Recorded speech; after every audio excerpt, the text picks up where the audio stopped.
I've kind of talked about this topic before, but this time I'm going to go a little bit further with it. The idea of you and me as refuse trucks. As moving around on this planet from the day we're born and collecting various kinds of refuse, trash, stinking, rotting trash. You see a nice shiny truck there, it's got nothing on the back of it, it's a flat back truck. And that's how we're born. And the problem is that as soon as we're born, we get parental influences. I mean, in fairness to parents, they can't get it right. You know, if your parents tell you you are the sweetest little thing on the planet, you're going to have a hard time because nobody else is going to think that. And if they tell you you are a total waste of space, you're going to have a hard time as well because that will destroy your confidence. So somewhere in the middle, but even so, it's very difficult. So we're born like a clean sheet of paper. The truck has nothing on it. And then we start to be subject to parental and societal conditioning. There's a fairly good chance that will fuck you up for the rest of your life. Not because you're exceptional, but because you are probably pretty much the same as anybody else. And as Gurdjieff says, most people are totally fucked up by the time they're 30, and it never changes after that. What do I mean by fucked up? What I mean is you are full of conditioning that isn't in tune with your natural desires. So you're full of should, shouldn't, you should be polite, you should be well-dressed, you should be productive. When actually maybe you don't feel like being productive. It's not something that's particularly important to you, but you've had it drilled into you by your parents and society. So by the time you're 20 or thereabouts, or maybe a little bit later, you are full of all these shoulds and shouldn'ts, the superego as they call it. And the superego is uniquely cruel. There's something Freud said about the superego. It is uniquely cruel. It will drive you with you should be this or you shouldn't be that for the rest of your life with no mercy whatsoever. And the superego really is sort of like your parents and major influences, all chattering away in your head. You should be like this, you should be attractive, you should be polite, you should be productive, you should be whatever, you know.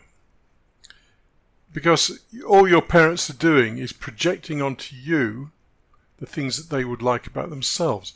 They would like to be attractive. They would like to be productive. But of course they're not going to do that. It's easier to project it onto you.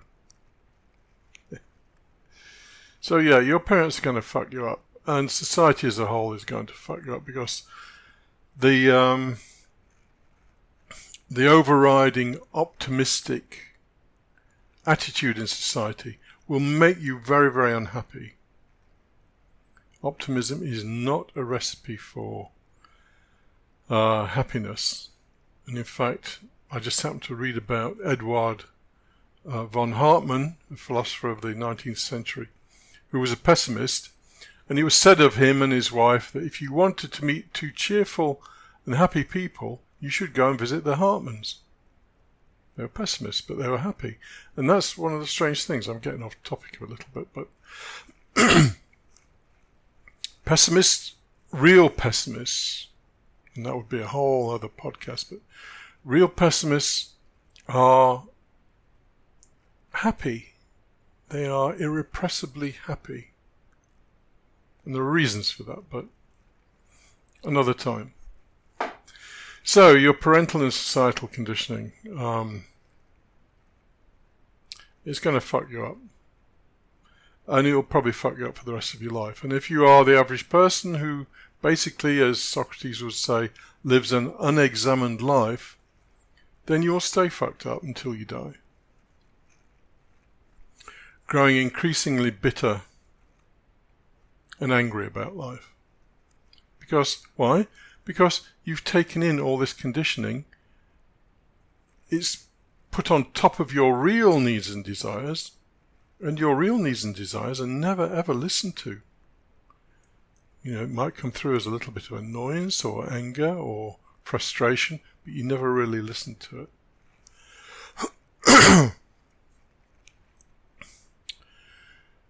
But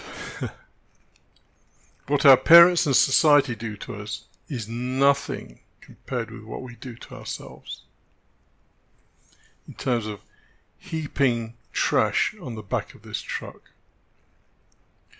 Now, you would think that religions, so-called spiritual movements or whatever, spiritual ideas might be freeing. They're not. All it is more garbage. So,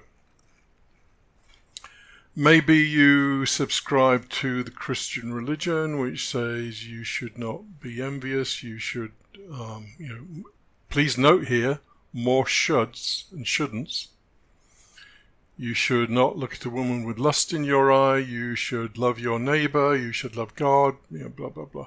As though life isn't difficult enough, you then pile on a whole load of other requirements.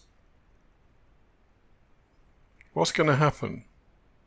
You're going to get even more bitter and angry. I'll tell you a little story.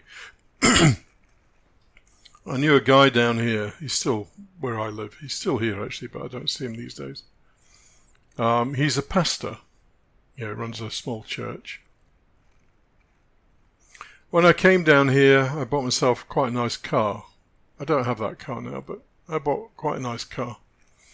And I went to his church because my wife was interested, so I thought I'd go with my wife. And he came up to me and he said, totally, how can I put it? Totally unprompted by me. He said, I've had as much money as you. The man was bitter, angry. Anyway, so all he's doing is he's piling more and more and more crap on top of the crap he's already got from his parents and society. And it's the same with the religions, the spiritual movements. If namaste, you are the beloved, you are part of the one, da-di-da-di-da. Does all that matter? No. Look, I'll tell it now. I was going to get to it at the end, but I'll tell you now. The aim of your life is to empty that truck. Get all that shit off the back of the truck.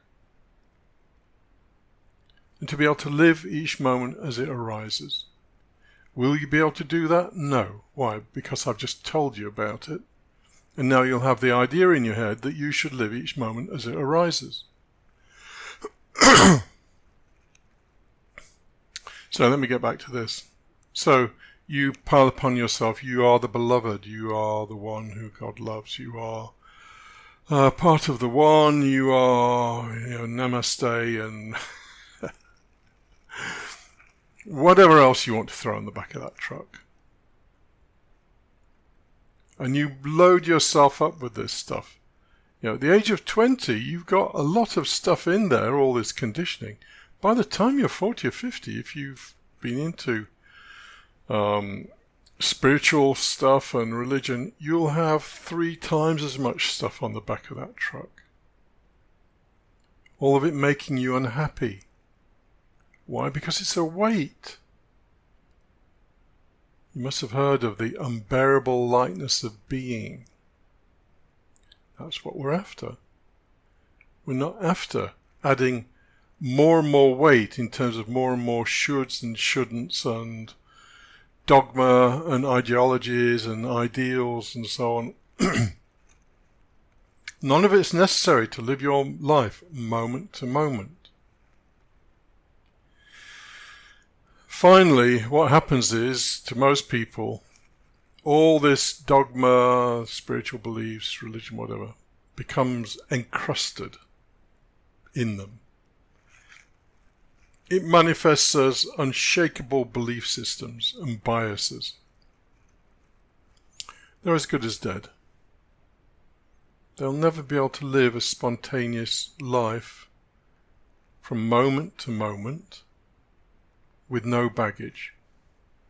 It's all become casting concrete. And it's a shame, because all that stuff that many people have spent so much time acquiring just weighs them down. So, just obvious things like people will have an idea about what the truth is. There is no truth. Human beings cannot know the truth. Apart from trivial things like, the traffic light is at red or something.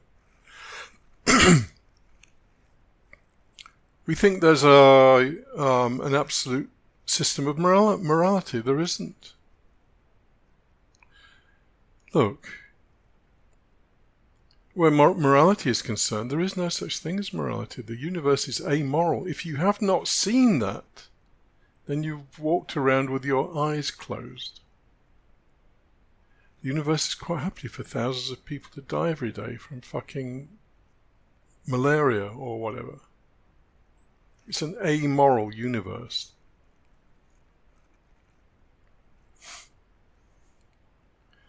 So, ideas about truth, ideas about morality, ideas about purpose. It's sort of like there's a vacuum inside us. We need to fill it with any old crap we can get our hands on. Your purpose is to make God happy, or your purpose is to realize your full potential. Just get rid of all that crap. Empty the back of the truck. And live each moment as it comes to you. And make it sound easy, it isn't easy. That is the most difficult thing in the world to achieve. To empty the back of the truck and to ride around with an empty truck.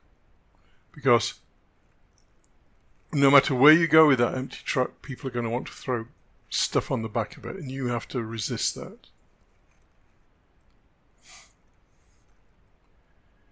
So just live each moment as it occurs. But let me tell you something. Unlike the purveyors of solutions in this space, let me tell you that to get to that point where you basically have become zero inside yourself requires that, in a sense, you become nothing. And how do you do that? Through a great deal of pain. That's how. So, it's okay for me to say, well, just be in the present, blah, blah, blah. Or Eckhart Tolle to say, just be in the present. It doesn't work like that. And everybody's journey is individual. But the one thing you can say about everybody's journey is, you've got to get all that shit off the back of that truck.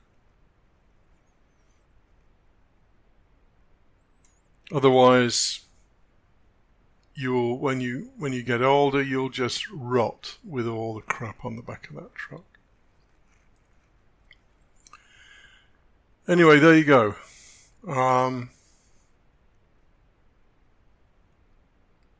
There you go. There's a nice shiny picture of the truck with nothing on the back of it again.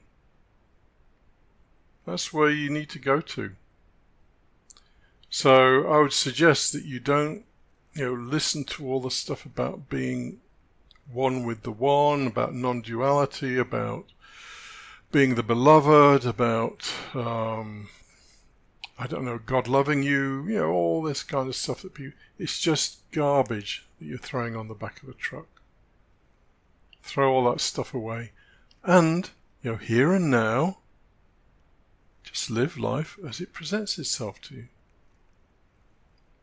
Which of course you can't do. But that's not my problem.